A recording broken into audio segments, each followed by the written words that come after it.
Hello everyone, আমার প্রিয়ের স্নেহের ছাত্রছাত্রীবৃন্দ, তোমাদেরকে সবাইকে এই অনলাইন সেশনে স্বাগতম। আশা করি তোমরা সবাই বাড়িতে সুস্থ এবং সবল আছো।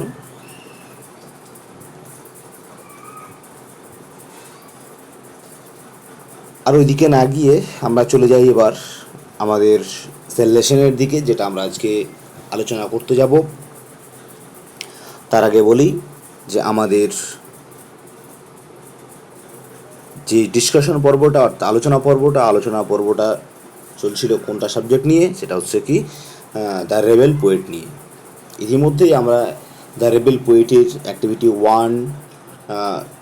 ইউনিট 1, ইউনিট 2 আমরা লাইন বাই লাইন পড়ে আমরা কমপ্লিট করেছি, লাইন বাই লাইন আলোচনা করে আমরা কমপ্লিট করেছি।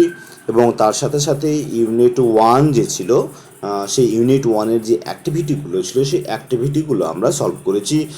তোমাদের মধ্যে অনেকেও সেই অ্যাক্টিভিটিগুলো করে আমাকে দেখিয়েছো, সলভ করেছো নিজেরা। খুব ভালো হয়েছে, অনেকেই খুব সুন্দরভাবে করেছে। মুষ্টিমেয় কয়েকজন একটু হালকা ত্রুটি বিচ্যুতি ছিল, তাও তো অসংখ্য ধন্যবাদ তারা চেষ্টা করার জন্য। হ্যাঁ, এবং তোমরা এইভাবে করে যাও, আশা করি তোমরা একদিন সাকসেসফুল হবে।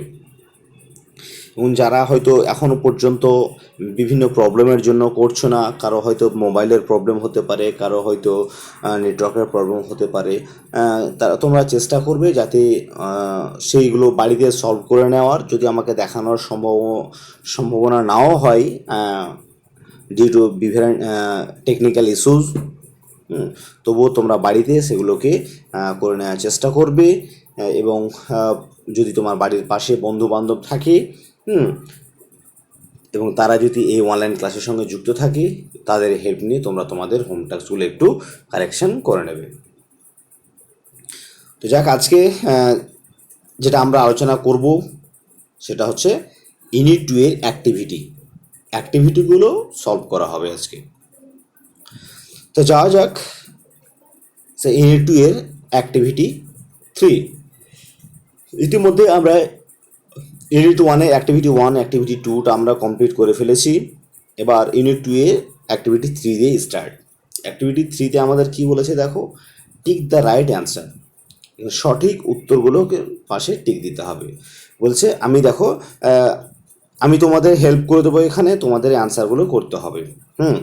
বা আমি অ্যান্সারগুলো আমি এখানে সলভ করে দেবো, তোমরা বাড়িতে চেষ্টা করবে সেই অ্যাক্টিভিটিগুলো করার।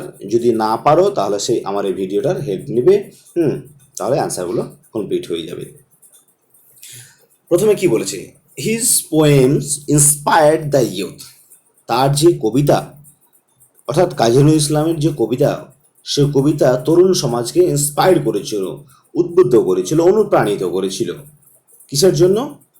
টু ফাইট দ্য ব্রিটিশদের বিরুদ্ধে যুদ্ধ ঘোষণা করার জন্য, ব্রিটিশদের সাথে যুদ্ধ করার জন্য, না টু কিপ দ্য ব্রিটিশদের সাহায্য করার জন্য, না টু টক টু দ্য ব্রিটিশদের সঙ্গে কথা বলার জন্য।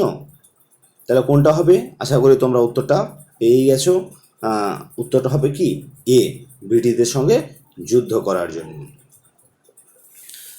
A poem that he wrote was, a poem একটা কবিতা, দ্যাট যেটা হি রোট ওয়াজ, এটা সে লিখেছে। ওয়াজ, হি রোট যেটা সে লিখেছিল, ওয়াজ ছিল কি? কোনটা ছিল? তাহলে খেয়াপাড়ের তারারানী ছিল কবিতাটার নাম, না প্রসন্ন ছিল, না বোধ? কোনটা ছিল? তাহলে খেয়াপাড়ের তারারানী এটা ছিল তার লেখার কবিতা। তাহলে এটা উত্তর হচ্ছে এ। নজরুল ওয়াজ কল্ড, নজরুলকে ডাকা হতো কি? A fairy poet, a rebel poet, the inspired poet. তাহলে কোনটা? তোমরা যেহেতু গল্পটা যদি পড়ে থাকো তাহলে অবশ্যই জানতে পারবে দ্য রেবেল পোয়েট। আচ্ছা, তারপরে চলে যাই আমরা অ্যাক্টিভিটি 4। অ্যাক্টিভিটি 4-এ আমাদের কি বলছে? True, right T for true and F for false statement in the given boxes. সে যেই বাক্যটা বা যেই সেন্টেন্সটা সত্য হবে তার পাশে যে বক্স দেওয়া আছে দেখবে, সেই বক্সের কী করতে হবে? যদি বাক্যটা সত্য হয়, সে বাক্যটা সত্যর যে বক্স, পাশে যে বক্সটা দেওয়া, সেই বক্সে টি লিখবে এবং যদি বাক্যটা মিথ্যা হয় তাহলে তার পাশে বক্স দেওয়া আছে, সেই বক্সে এফ কথাটা তোমরা লিখবে। তাহলে আলোচনা করা যাক কোনটা সেন্টেন্স আমাদের কি উত্তর দেয়। Nazrul was born when India was still under the British rule. কি বলছে? নজরুল ওয়াজ বর্ন, নজরুল জন্মগ্রহণ করেছিলেন when India was still under the British rule, তখন তখন ইন্ডিয়া বা ভারতবর্ষ ইংরেজদের শাসনের অধীনে ছিল। তার উত্তরটা কি হবে? উত্তরটা হবে সত্য। The Nazrul was not attracted to the flock theatre. তাহলে কি বলছে? Nazrul was not attracted to the flock theatre. তাহলে কি বলছে? যে নজরুল ইসলাম যে গণ থিয়েটার ছিল সেই গণ থিয়েটারের প্রতি আকৃষ্ট ছিলেন না। তাহলে এটা কি হবে? ছিলেন, ছিলেন কি না ছিলেন না? আমরা কবিতা গল্পটাতে পড়েছিলাম কি অ্যাট্রাক্টেড ছিলেন, আর এখানে বলেছে ছিলেন না। তার উত্তরটা কী হবে তোমরা ক্লিয়ার বুঝতেই পারছো। আচ্ছা, তারপরে ইন স্কুল, স্কুলে Nazrul met the great poet Mukunda Ranjan Mallick. বলছে স্কুলে এসে নজরুল ইসলাম কি কুমুদ রঞ্জন মল্লিকের সঙ্গে সাক্ষাৎ করেছিলেন, মহান কবি কুমুদ রঞ্জন মল্লিকের সঙ্গে সাক্ষাৎ করেছিলেন। তাহলে এ কথাটা কি আমরা জেনেছিলাম? কি আমরা জেনেছিলাম যে যে স্কুলে সে কাজ করতো সেই স্কুলে হেডমাস্টার ছিলেন কি সেই কুমুদ রঞ্জন মল্লিক, তিনি তার সঙ্গে তিনি স্কুলে এসে তার সাক্ষাৎ হয়েছিলেন। আমরা টেক্সটে জেনেছি এটা, আর এখানে বলছি স্কুলে সেই কুমুদ রঞ্জন মল্লিকের সঙ্গে সাক্ষাৎ করেছিলেন। তাহলে কি বাক্যটা কি মিল আছে না আলাদা আছে? অবভিয়াসলি মিল আছে। তার মানে কি বাক্যটার সঙ্গে কবিতার লাইন মিলে যাচ্ছে। তাহলে উত্তরটা কি হবে তোমরা বুঝতে পারছো? অ্যান্সারটা করতে হবে। অ্যান্সারটা হবে কি true. Nazrul served the Indian army under the British rule. Nazrul served the Indian army under the British rule.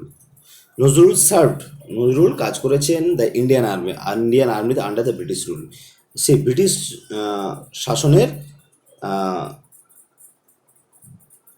একথায় বলা হয় ব্রিটিশ শাসনের মধ্যে থেকে তিনি আর্মি দলে কাজ করেছেন। ব্রিটিশ শাসনের মধ্যে থেকেও তিনি আর্মি দলে কাজ করেছিলেন। তাহলে এটা সত্য হবে না মিথ্যা হবে? এটা হবে সত্য। Nazrul ফাস্টেড for 30 days। Nazrul ফাস্টেড for 30 days। Nazrul কি করেছিলেন? 30 দিনের জন্য কি করেছিলেন? অনাহারে ছিলেন। তাহলে আমরা কবিতায় পেয়েছিলাম যে 30 days অ্যান্ড 30 দিনের বেশি। এখানে বলেছে পার্টিকুলারলি ধরে দিয়েছে 30 দিনের জন্য, আর আমরা গল্পের মধ্যে পড়েছিলাম কি 30 দিনের বেশি। অতএব এখানে কি হচ্ছে? এখানে একটু কম বলেছে, তার কারণে এটা হয়ে যাবে কি মিথ্যা।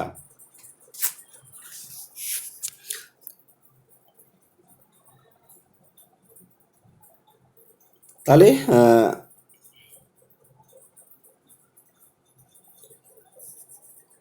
এটা হবে কি মিথ্যা। এবার আমরা চলে যাই অ্যাক্টিভিটি 5। অ্যাক্টিভিটি 5-এ কি বলেছে দেখো, fill in the chart with information from the text. Fill in the chart with information from the text. এই যে নিচে চার্ট দেওয়া আছে সেই চার্টটা কি করতে হবে? টেক্সট থেকে উপযুক্ত তথ্যগুলো নিয়ে এই চার্টটাকে পূরণ করতে হবে। তাহলে দুটো বক্স আছে দেখো, বাম দিকের বক্সে হচ্ছে ইয়ার মানে সাল, সালগুলো দেওয়া আছে। ডান দিকে ইভেন্টগুলোর মধ্যে কয়েকটা দুটো ইভেন্ট দেওয়া আছে, দুটো ঘর ফাঁকা রাখা আছে। সেই রকমভাবেই অনুরূপভাবেই সালের ঘরে দুটো সাল দেওয়া আছে আর দুটো ঘর ফাঁকা আছে। তো সালের ঘরে দেখো যেই ঘরটায় সালটা দেওয়া আছে তার ইভেন্টের ঘরে অর্থাৎ তার ডান দিকের ঘরটাই ফাঁকা আছে। তার মানে কি এই সালে কি ঘটনাটা ঘটেছিল তার ডান পাশের ফাঁকা ঘরটাই লিখতে হবে।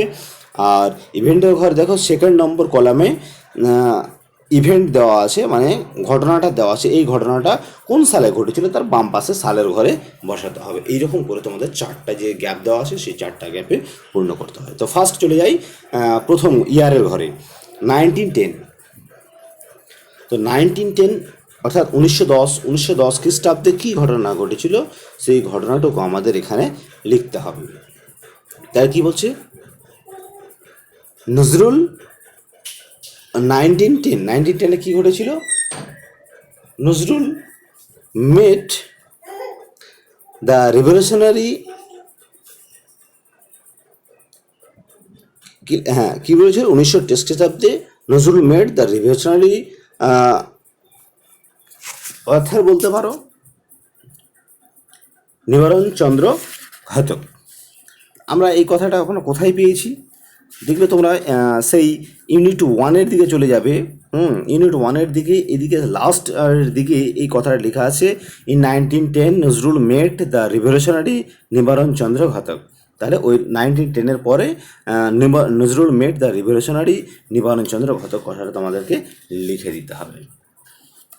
তারপরে আমাদের কি দ্বিতীয় যে বক্স আছে সেই দ্বিতীয় বক্সে কী হবে, দ্য রেজিমেন্ট ওয়াজ ডিসব্যান্ডেড। হ্যাঁ, আমার যে রেজিমেন্ট ছিল সেই রেজিমেন্টটা বাজেয়াপ্ত করা হয়েছিল। তাহলে সালটা বলেছে, কোন সালে বাজেয়াপ্ত হয়েছিল, তাহলে সালটা হবে কি 1920, মানে 1920 খ্রিস্টাব্দে। তাহলে 1910 খ্রিস্টাব্দে 10 বছর পর, মানে কি 1920 খ্রিস্টাব্দে এই রেজিমেন্টটা বাজেয়াপ্ত হয়েছিল বা বিফলে গেছিল। তারপরে বলছে 1922, মানে 1922 খ্রিস্টাব্দে। 1922 খ্রিস্টাব্দে কী ঘটেছিল, তাহলে 1922 খ্রিস্টাব্দে কী করেছিল, 1922 খ্রিস্টাব্দে এবার তাহলে ইভেন্টের জায়গায় কী লিখতে হবে, Nazrul started a magazine name ধূমকেতু। তাহলে নজরুল কী করেছে, 1922 খ্রিস্টাব্দে একটা ম্যাগাজিন স্টার্ট করেছিল যার নাম ছিল কি ধূমকেতু। তাহলে Nazrul started a magazine name Dhumketu. তারপরে চলে যাও অ্যাক্টিভিটি 5-এর লাস্ট পর্যায়ে একদম, Nazrul was released from jail. Nazrul jail থেকে মুক্তি পায়। তার কত সালে মুক্তি পায়, 1923, 1923 খ্রিস্টাব্দে।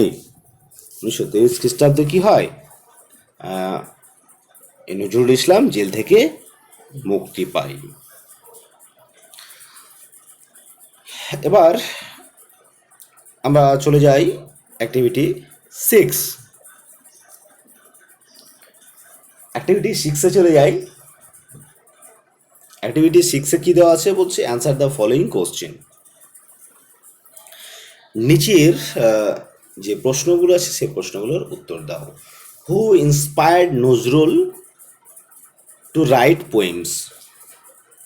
হু ইন্সপায়ার্ড, কে অনুপ্রাণিত করেছিল, উদ্বুদ্ধ করেছিল নজরুল টু রাইট পোয়েম, নজরুলকে কবিতা লিখতে। তাহলে উত্তরটা কী করে লিখবে, হুইয়ের জায়গায় যে উত্তরটা হবে সেই উত্তরটা লিখে দিয়ে বাকি অংশটুকু লিখে দেবে। তাহলে উত্তর কী হবে, Kumod Ranjan Mallick inspired Nazrul to write poems. তাহলে অ্যান্সারটা হয়ে গেল। B number, why did Nazrul have to leave the army. কেন নজরুল সে আর্মি ত্যাগ করেছিল, তাহলে কেন নজরুল আর্মি ত্যাগ করেছিল, অ্যান্সারটা এবার যাই আমরা। তাহলে Nazrul had to leave army, the Nazrul had to leave the army because the regiment was disbanded. এই কারণে, যেহেতু সে তার যে রেজিমেন্টটা ব্যান্ডেড করা হয়েছিল, ডিসব্যান্ডে বাজেয়াপ্ত হয়েছিল, তার কারণে সে আর্মি দলটা ছেড়ে দিয়েছিল। তারপরে সি নম্বর চলে যাও। সি নম্বরে কি বলছে, in which magazine was the poem আনন্দময়ের আগমনে পাবলিশড। ইন হুইচ ম্যাগাজিন, তাহলে কোন পত্রিকায়, কোন ম্যাগাজিনে সেই নজরুলের যে আনন্দময়ের আগমনে এটা পাবলিশ করা হয়েছিল। তাহলে কে পাবলিশ করেছে, কোন ম্যাগাজিন, তাহলে লিখে দিতে হবে ধূমকেতু ম্যাগাজিন ওয়াজ, আনন্দময়ের আগমনে, হ্যাঁ, দ্য পোয়েম আনন্দময়ের আগমনে was published in the magazine ধূমকেতু। তাহলে উত্তরটা কীরকম করতে হয়, দ্য পোয়েম আনন্দময়ের আগমনে was published in the magazine দিয়ে সিঙ্গেল কোটেশন দিয়ে দেবে, দিয়ে ধূমকেতুটা লিখে দেবে। তারপরে D number, why did Nazrul start fasting? কেন নজরুল ইসলাম কি করতে লেগেছিলেন? অনাহারে থাকতে লেগেছিলেন বা আহ, ভুখা থাকতে লেগেছিলেন। তাহলে উত্তরটা যাওয়া যাক।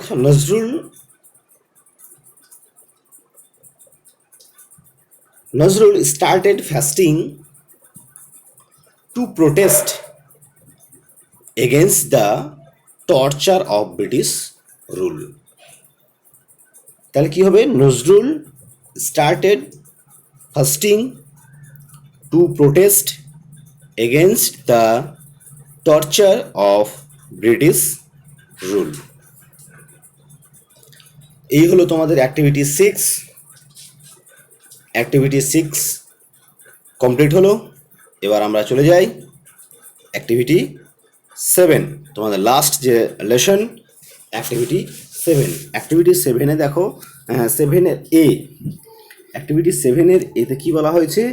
যে underline the adverb in the following sentence, group them under adverb of manner, adverb of time, adverb of place. তাহলে যে নিচে যে কতগুলো বাক্য দেওয়া আছে, এই বাক্যর মধ্যে কোনটা অ্যাডভার্ব অফ ম্যানার, কোনটা অ্যাডভার্ব অফ টাইম, কোনটা অ্যাডভার্ব অফ প্লেস, সেগুলো তোমাদেরকে কী করতে হবে? চিহ্নিত করতে হবে। এবং চিহ্নিত করে কী করতে হবে? যে অ্যাক্টিভিটি 7 যে বি, 7B এ কী করানো আছে? একটা ছক দেওয়া আছে। এই ছকে বাম দিকে দেওয়া আছে অ্যাডভার্ব অফ টাইম, মিডিলটা আছে অ্যাডভার্ব অফ ম্যানার, তারপর আছে অ্যাডভার্ব অফ প্লেস। এই তিনটে ঘর দিয়েছে, এই তিনটে ঘরের মধ্যে কোনটা কোন ঘরে হবে সেটা তোমাদের করতে হবে। তাহলে আমি প্রথমে বলে দিই যে অ্যাডভার্ব অফ ম্যানার, অ্যাক্টিভিটি 7A-তে দেখো বলেছে adverb of manner, adverb of time, adverb of place. তা আগে আমাদেরকে জেনে নিতে হবে যে adverb of time, adverb of manner, adverb of place এগুলো কাকে বলে, কী করে চিনবো এটা অ্যাডভার্ব অফ ম্যানার। আচ্ছা, তাহলে যাওয়া যাক। যখন adverb of time, adverb of time যখন বলবে তখন আমাদেরকে বুঝে নিতে হবে যে বিশেষ কোনো একটা সময় বোঝাবে। অ্যাডভার্ব অফ টাইম যখন বলবে তখন বিশেষ একটা সময় বোঝাবে। ক্লিয়ার? মনে থাকলো যে অ্যাডভার্ব অফ টাইম মিনস কোনো একটা সময় বোঝাবে। তো adverb of manner, adverb of manner যখন বোঝাবে তখন তোমরা ভাববে কীভাবে, এইরকম একটা কোশ্চেন করবে, কিভাবে হলো, কিভাবে যাবে, কিভাবে করবে, কিভাবে, এইরকম একটা কোশ্চেন আসবে। যখন এই কীভাবে যখন কোশ্চেন করে যখন তুমি উত্তরটা পেয়ে, যেমন আমি একটা বলি, আমি কাজটি ভালোভাবে করলাম, আমি কাজটি ভালোভাবে করলাম। তাহলে আমি কাজটি কিভাবে করলাম? আমি কাজটি, তাহলে উত্তর কী আসছে? ভালোভাবে। তো এই ভালোভাবেটাই হচ্ছে কি অ্যাডভার্ব অফ ম্যানার। বুঝা গেল? তাহলে অ্যাডভার্ব অফ ম্যানার কীভাবে, তাহলে কীভাবে চিনবে? যে অ্যাডভার্ব অফ ম্যানার আমাকে প্রশ্ন করবে কি, কীভাবে দিয়ে যদি আমরা প্রশ্ন করি তাহলে উত্তরটা যেটা উত্তর পাবো সেটা হয়ে যাবে কি অ্যাডভার্ব অফ ম্যানার। আর অ্যাডভার্ব লাস্ট চলে যাচ্ছে কি অ্যাডভার্ব অফ প্লেস। তো adverb of place, adverb of time যেরকম কী বলুন সময়ের কথা বললো, অ্যাডভার্ব অফ প্লেসটাও বলবে কোনো একটা বিশেষ জায়গার কথা। হ্যাঁ, যেমন আমি বাজারে গিয়েছিলাম, আমি বাজারে গিয়েছিলাম, আমি কোথায় গিয়েছিলাম? বাজারে গিয়েছিলাম। কোথায় দিয়ে প্রশ্ন করতে হবে? তাহলে কোথায় পাওয়া যাবে? যে অ্যাডভার্ব অফ প্লেসটা পাওয়া যাবে। অ্যাডভার্ব অফ টাইম কখন, কখন দিয়ে প্রশ্ন করি, তাহলে অ্যাডভার্ব অফ টাইমকে কী করে বিভু? কখন দিয়ে প্রশ্ন করলে আমরা কী পেয়ে যাব? কখন দিয়ে প্রশ্ন করলে তাহলে আমরা পেয়ে যাবো অ্যাডভার্ব অফ টাইম। তা কীভাবে দিয়ে প্রশ্ন করে যদি করি তাহলে পেয়ে যাব আমরা কি অ্যাডভার্ব অফ ম্যানার, এবং কোথায় দিয়ে প্রশ্ন করলে আমরা পেয়ে যাব কি অ্যাডভার্ব অফ প্লেস। তাহলে যাওয়া যাক প্রথম sentence. Now I will go to school, এখন আমি স্কুলে যাব। তাহলে এখন, এখন বলতে কি বোঝাচ্ছে? একটা সময় বোঝাচ্ছে। তো সময় বললে কি বললাম? Adverb of time. ক্লিয়ার হলো? 2 নম্বর, হি স্যাট বিসাইড মি, সে আমার পাশে বসেছিল। হি স্যাট বিসাইড মি, তাহলে বিসাইড, বিসাইড মানে কি পাশে, তাহলে কি আমার পাশে মানে একটা জায়গা বোঝাচ্ছে। জায়গা বোঝালে কি হবে? Adverb of place. He will watch a play tomorrow, he will watch a play tomorrow, সে একটা আগামীকাল একটা খেলা দেখবে। তাহলে আগামীকাল একটা কি বোঝাচ্ছে, তাহলে সময় বোঝাচ্ছে। সময় বোঝালে কি হবে, adverb of time. She eagerly waited for the result, she eagerly waited for the result, সে আহ, তার পরীক্ষার ফলের জন্য অপেক্ষা করে আছে। কীরকমভাবে, eagerly ভাবে। তাহলে eagerly ভাবে, কীরকমভাবে, কী ভাবে তাহলে বসে আছে eagerly হয়ে। হ্যাঁ, তাহলে eagerlyটা কী হয়ে যাবে, adverb of manner. The train moved slowly out of the station, the train moved slowly out of the station. হ্যাঁ, তাহলে কী হচ্ছে, স্টেশন থেকে কী করছে, সে ট্রেনটা আস্তে আস্তে ছুটছে। তাহলে কিভাবে ছুটছে, আস্তে আস্তে ছুটছে, তাহলে স্লোলি হচ্ছে, স্লোলি হচ্ছে adverb of manner. We won the match স্টারডে, তাহলে এখানে স্টারডে হচ্ছে, স্টারডে হচ্ছে কি, সময় বোঝাচ্ছে। তাহলে স্টারডেটা কী হবে, তাহলে স্টারডেটা হয়ে যাবে adverb of time. Come here, here, হেয়ারটা কী বোঝাচ্ছে, একটা জায়গা বোঝাচ্ছে। তাহলে সে জায়গা বোঝালে কী হবে, তাহলে জায়গা বোঝালে এটা হয়ে যাবে কি, adverb of place. I shall gladly do it, I shall gladly do it.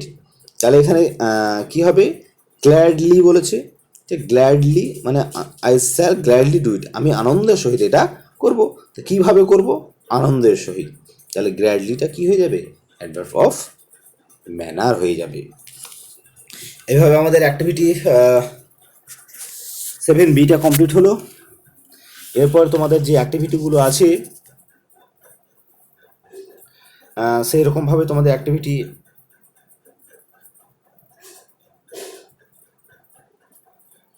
করার সেই রকম বিশেষ কোনো প্রয়োজন নেই, তার জন্য আর সেগুলো আর বেশি কিছু আমি আলোচনা করলাম না। এবার আমরা চলে যেতে হবে আমাদেরকে নেক্সট যে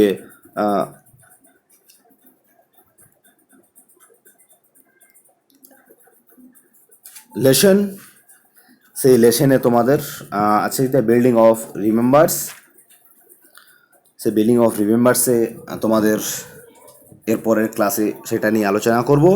তার আগে দেখো তোমাদের অ্যাক্টিভিটি 9-এ কী বলেছে, write 8 sentence about the childhood of Rabindranath Tagore, here the are some points. তাহলে এখানে অ্যাক্টিভিটি 9-এ যে রবীন্দ্রনাথ ঠাকুর সম্পর্কে তোমাদের কী করতে বলেছে, যে 8টা সেন্টেন্স বা 8টা বাক্য লিখতে বলেছে। দেখবে যে অ্যাক্টিভিটি 9-এ 8টা সেন্টেন্সে তোমাদের রবীন্দ্রনাথ ঠাকুরের একটা অনুচ্ছেদ লিখতে বলেছে, তার পয়েন্টগুলো তোমাদের দিয়ে দিয়েছে। বর্ন অন 8 মে 1861, হ্যাঁ, did not enjoy formal schooling.